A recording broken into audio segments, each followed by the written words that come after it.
Dear friends, welcome to Education Heaven. Friends, आज के current affairs में हम लोग टॉप 10 इम्पॉर्टेंट क्वेश्चंस को देखेंगे।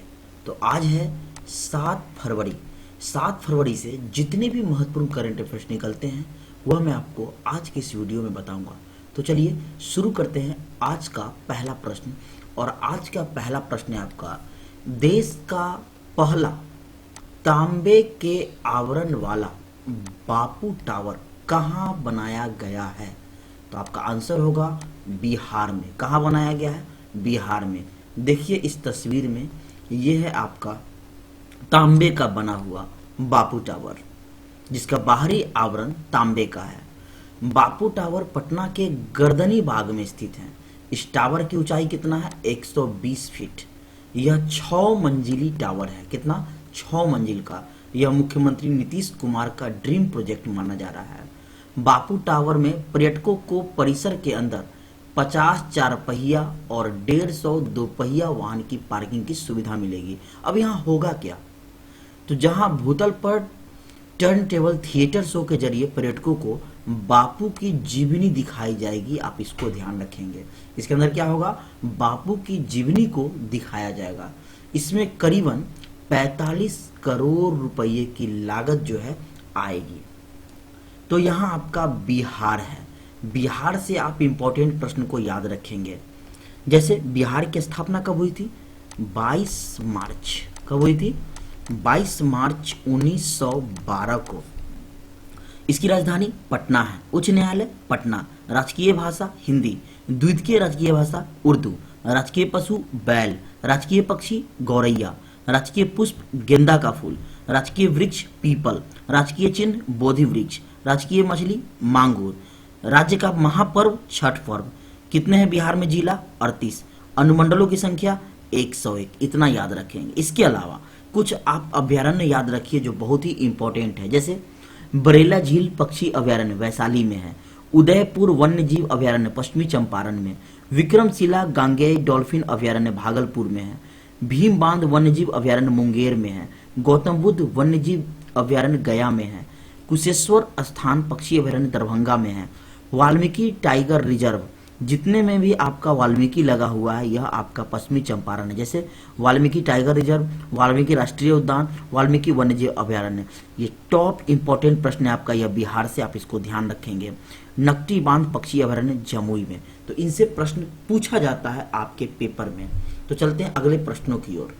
नेक्स्ट प्रश्न है आपका, किस मंत्रालय ने छात्रों के लिए वन नेशन, कौन सा? One nation one student ID शुरू किया है?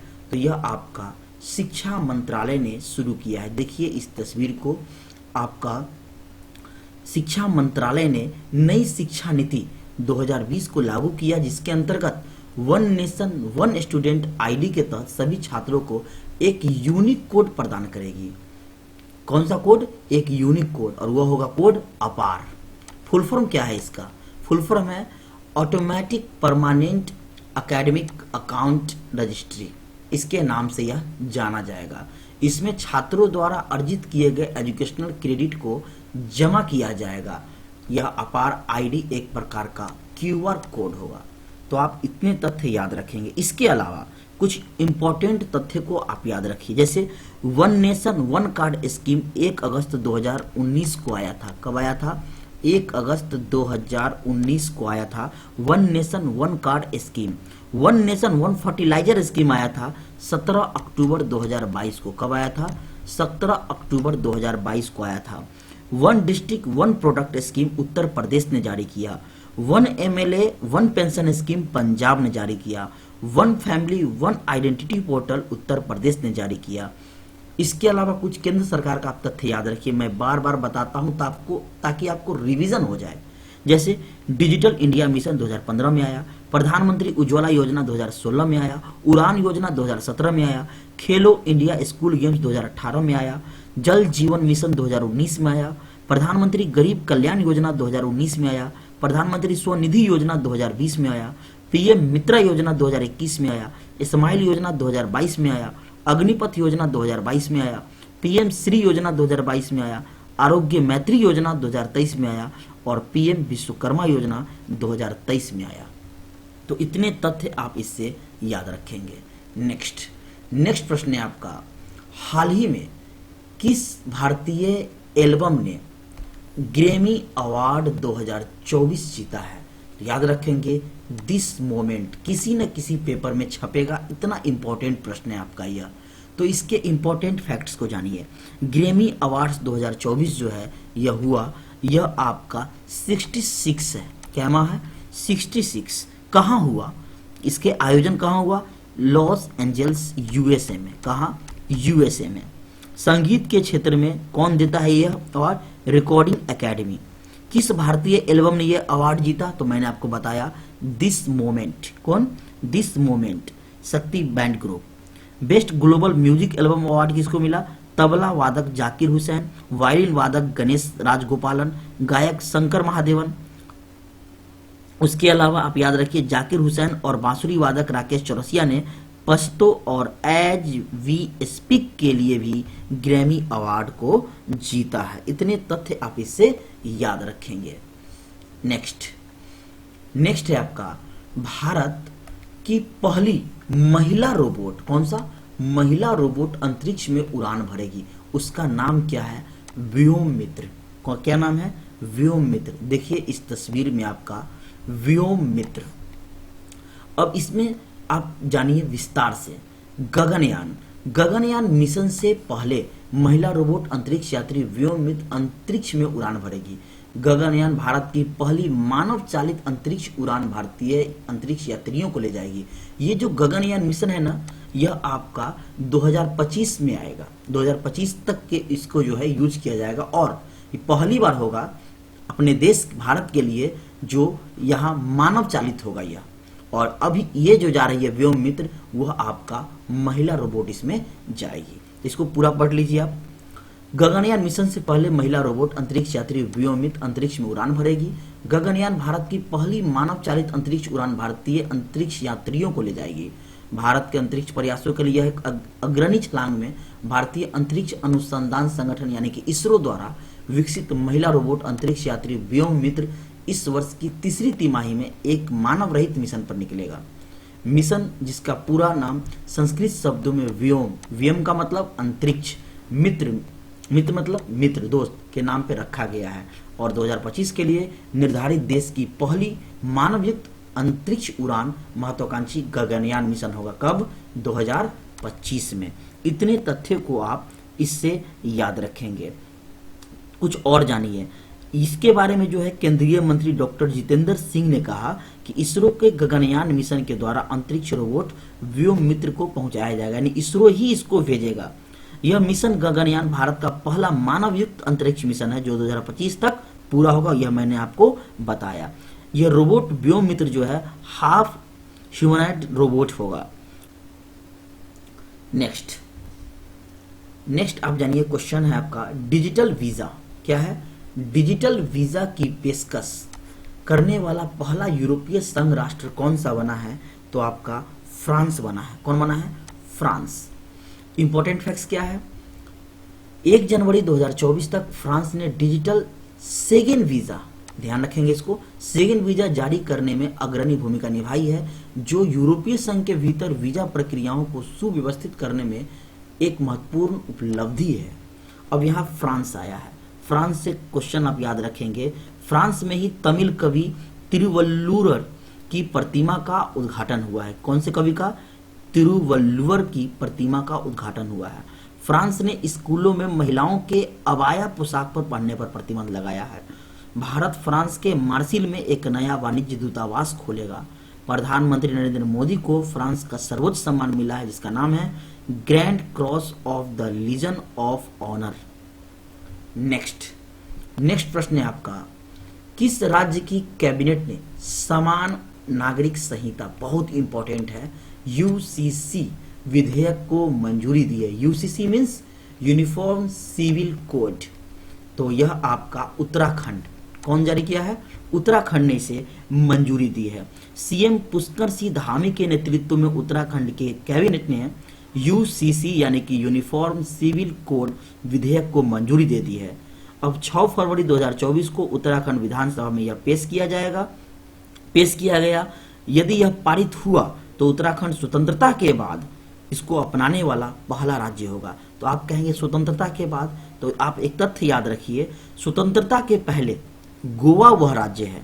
गोवा में यूनिफॉर्म सिविल कोड देश में शामिल होने से पहले ही लागू हो गया, यानी कि जब देश आजाद हुआ उसके पहले ही गोवा में यह लागू हो गया था आपका यूनिफॉर्म सिविल कोड, और आजादी के बाद यह पहला राज्य होगा उत्तराखंड जहां यह लागू होगा। अब इसमें क्या है, यूसीसी में, यूनिफॉर्म सिविल कोड में, इसमें सभी धर्म समुदाय के लिए एक समान एक बराबर कानून बनाने की वकालत की गई है, जो कि संविधान के आर्टिकल 44 के तहत आती है। कितना, आर्टिकल 44 के तहत यह आती है। देखिए इस तस्वीर में, इसमें मैंने तथ्यों को बताया है। नेक्स्ट है आपका भारत का ऊर्जा सप्ताह। भारत का ऊर्जा सप्ताह 2024 के दूसरे संस्करण का आयोजन किस राज्य में किया जाएगा, तो गोवा में। कहां, गोवा में। तो आपके मन में एक प्रश्न आना चाहिए कि दूसरा संस्करण गोवा में, तो पहला कहां हुआ था, तो पहला आपका कर्नाटक के बेंगलुरु में हुआ था 2023 में। कहां हुआ था पहला, बेंगलुरु में, और दूसरा गोवा में। तो भारत ऊर्जा महोत्सव, प्रधानमंत्री नरेंद्र मोदी ने आज मंगलवार को गोवा में भारत ऊर्जा सप्ताह के दूसरे संस्करण का उद्घाटन किया। यह 6 से 9 फरवरी तक चलेगा। कब से, 6 से 9 फरवरी तक चलेगा। उन्होंने घोषणा किया कि 5 से 6 सालों में ऊर्जा के क्षेत्र में करीब 67 अरब डॉलर का निवेश होगा। कितना, 67 अरब डॉलर का। जीवाश्म ईंधनों पर निर्भरता कम करके सरकार द्वारा रिन्यूएबल एनर्जी पर किए जा रहे कार्यों पर प्रकाश डालते हुए मोदी जी ने कहा कि भारत की स्थापित सौर क्षमता महज 1 दशक में कितना हो जाएगा, 20 गुना से अधिक बढ़ जाएगा। नेक्स्ट क्वेश्चन है आपका, हाल ही में तेलंगाना के सीताम्मा लोड्डी में किस काल के शैल चित्रों की खोज की गई है, तो आपका आंसर होगा मध्य पाषाण काल। यह जो है शैल चित्र, इसकी खोज डी रविंदर रेड्डी और डॉक्टर मुरलीधर रेड्डी ने की है। यह शैल चित्र मध्य पाषाण काल यानी 10,000 से 12,000 वर्ष पहले से संबंधित है। शैल चित्रों में मानव आकृति, पुरुष और महिला दोनों पंक्ति और गोल पैटर्न में नृत्य करते हुए शैल चित्र और कुछ सफेद और पीले रंग के हाथ के निशान भी यहाँ मिले हैं। यह आप तथ्य देख सकते हैं। अब यह आपका तेलंगाना है यहाँ, तो तेलंगाना से क्या इंपॉर्टेंट है, तेलंगाना का गठन कब हुआ, 2 जून 2014, राजधानी हैदराबाद, मुख्यमंत्री रेवंत रेड्डी, राज्यपाल तमिलिसाई सौंदरराजन, लोकसभा सीट 17, राज्यसभा सीट 7। इतने तथ्य याद रखेंगे। नेक्स्ट प्रश्न है आपका, नागेश ट्रॉफी 2023-24 का खिताब किसने जीता, तो आपका कर्नाटक ने जीता। कौन जीता, कर्नाटक ने यह नागेश ट्रॉफी जो है यह आपका पुरुषों के राष्ट्रीय दृष्टिबाधित T20 क्रिकेट टूर्नामेंट है, जो कि नागपुर में आयोजित हुआ, और इसमें जो है कर्नाटक ने आंध्र प्रदेश को हरा दिया। किसको, आंध्र प्रदेश को। तो यहाँ आपका क्रिकेट है, तो क्रिकेट से कुछ संबंधित ट्रॉफी याद रखिए, Rohinton trophy, G D Birla trophy, Ranji trophy, Irani trophy, C K Naidu trophy, Duleep trophy, Rani Jhansi trophy, Deodhar trophy. ये सभी ट्रॉफी जो मैंने आपको बताया है क्रिकेट से संबंधित है। फिर से याद रखिए, Rohinton trophy, G D Birla trophy, Ranji trophy, Irani trophy, C K Naidu trophy, Duleep trophy, Rani Jhansi trophy और देवधर ट्रॉफी, यह आपका सब क्रिकेट से संबंधित है। नेक्स्ट प्रश्न है, सुबिका पेंटिंग्स का संबंध किस राज्य से है, तो आपका मणिपुर राज्य से है। किससे है, मणिपुर राज्य से। ये देखिए आप पेंटिंग का एक नजारा। मणिपुर एक समृद्ध सांस्कृतिक विरासत का दावा करता है, लेकिन कुछ अमूल्य कला शैलियां जिसमें सुबिका पेंटिंग है यह विलुप्त होने की कगार पर है। विशेषज्ञों का अनुमान है, एक्सपर्ट्स का अनुमान है, इस पेंटिंग का उपयोग 18वीं 19वीं शताब्दी से हो रहा है, जो कि धीरे धीरे विलुप्त हो रहा है। तो कुछ चित्रकला और दूसरे राज्यों के बारे में हम जानेंगे, जैसे मधुबनी चित्रकला कहाँ, बिहार में, तंजौर चित्रकला तमिलनाडु में, कालीघाट चित्रकला कोलकाता में, पिथौरा चित्रकला गुजरात में, चेरियल चित्रकला तेलंगाना में। इतने तथ्यों को याद रखेंगे और चलते हैं आज के होमवर्क की ओर। और आज का होमवर्क है आपका, भारत में पहली बार कहां पर प्रयोगशाला में मछली का मांस विकसित किया जाएगा, और इसका आंसर आपको कमेंट बॉक्स में देना है। फ्रेंड्स, मैं कमेंट बॉक्स का इंतजार करूंगा कब आप इसको फिल करेंगे, कब आप अपने आंसर देंगे, क्योंकि मैं आपके लिए मेहनत करता हूं। उम्मीद करता हूं कि आपको यह वीडियो अच्छा लगेगा और आपको यह प्रश्न आपके एग्जाम के लिए हेल्पफुल होगा। अभी आपके बीपीएससी ट्री आ चुकी है, जो कि काफ़ी आपको यहाँ मिनिमम 5 से 6 क्वेश्चन आपको पूछा जाता है, नहीं तो 8 प्रश्न करेंट अफेयर से रहेंगे। तो हर एक प्रश्न आपके लिए इंपॉर्टेंट है, मैं आपके लिए इंपॉर्टेंट प्रश्न लाते रहता हूँ। तो जुड़े रहिए हमारे साथ, फिर मिलते हैं नेक्स्ट वीडियो में। Thank you very much watching for this video.